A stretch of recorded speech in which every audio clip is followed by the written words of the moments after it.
نعرف أصحاب شهادات لم يجدوا وظائف ولم يجدوا مرتبات، ونعرف من لا يقرأ ولا يكتب أنعم الله عليهم وصب عليهم من البركات. السر: وأمر أهلك بالصلاة واصطبر عليها لا نسألك رزقا نحن نرزقك.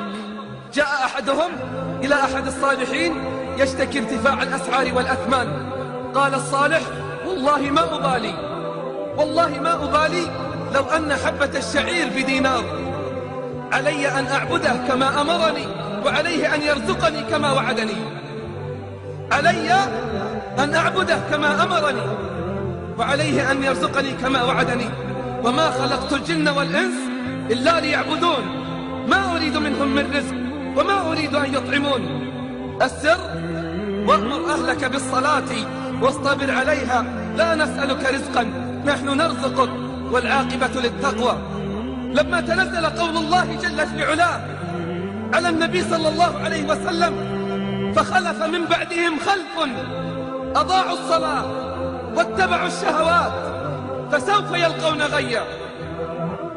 يقول النبي صلى الله عليه وسلم باكيا، يقول: يا جبريل تضيع أمتي الصلاة؟ يا جبريل تضيع أمتي الصلاة؟ قال: يا محمد يأتي أقوام من أمتك يبيعون دينهم كله بعرض من الدنيا قليل، فضيعت الصلوات وارتكبت المحرمات، كيف يستقيم الحال وكيف يتربى المجتمع على الفضيلة إن لم يحافظ على الصلوات؟ أليست الصلاة هي التي تنهانا عن الفواحش والمنكرات؟ أليست الصلاة هي التي تنهانا عن الفواحش والمنكرات؟ يكفينا أمرا ربانيا واحدا حتى نعلم عظم قدر الصلاة عند الله. أما يكفيك أن الله افترضها فوق السماوات؟ أما يكفيك أن تعلم من قدر الصلاة وعظم شأنها عند الله أنها فرضت فوق 7 سماوات وهو بالأفق الأعلى؟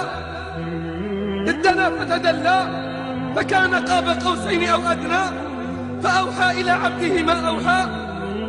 أمره ب50 صلاة فلا زال يخفف عنا حتى جعلت 5 صلوات بأجر 50، 5 صلوات بأجر 50.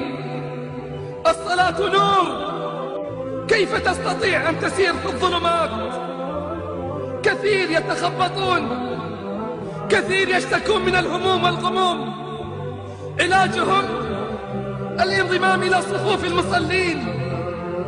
مآسي الشباب في كل مكان، وعلاجهم ادخلوا بيوت الرحمن، انضبطوا في صفوف المصلين.